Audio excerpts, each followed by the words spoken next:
Assalamualaikum warahmatullahi wabarakatuh. Perkenalkan, kami dari kelompok 7 untuk mata kuliah perilaku organisasi dari Prodi Manajemen Universitas Muhammadiyah Surabaya. Kami di sini akan menjelaskan tentang materi motivasi. Untuk yang pertama, apa sih motivasi itu? Jadi, motivasi adalah kesediaan untuk mengeluarkan tingkat upaya yang tinggi untuk tujuan organisasi yang dikondisikan oleh kemampuan upaya dalam memenuhi beberapa kebutuhan individual. Nah, motivasi sendiri mempunyai 4 dasar. Yang pertama, motivasi merupakan hal yang baik. Yang kedua, motivasi digunakan sebagai alat untuk menentukan prestasi kerja seseorang.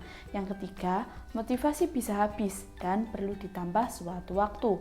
Lalu yang keempat, motivasi digunakan sebagai alat untuk mengatur hubungan pekerjaan dalam organisasi. Selanjutnya, teori motivasi. Setiap teori akan berusaha untuk menguraikan bagaimana manusia itu dan dapat menjadi seperti apa.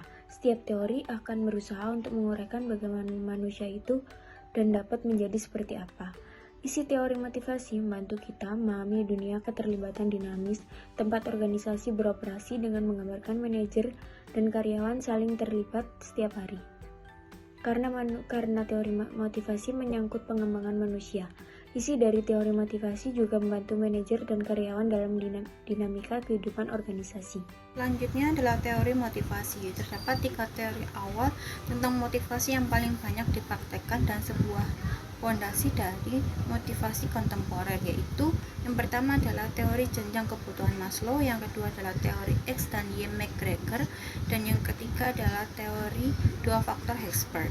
Selanjutnya terdapat 5 teori-teori motivasi kontemporer, yaitu 1. Teori Existence, Relentless and Kurt E.R.G. Aldelfer. Yang kedua adalah teori 3 kebutuhan Michael Leland.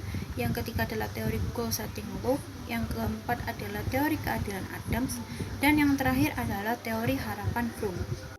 Selanjutnya ada super motivation. Super motivation adalah motivasi yang tinggi. Terdapat 2 komponen besar sebagai pembentuk kinerja manusia, yaitu ability dan motivation.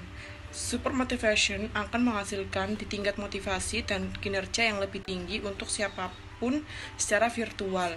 Super motivation juga efektif digunakan untuk menumbuhkan motivasi dalam jangka panjang, manakala motivasi cenderung skala, dan bila semakin lama siklus pemotivasian semakin keras, maka perlu segera diupayakan kegiatan super motivasi.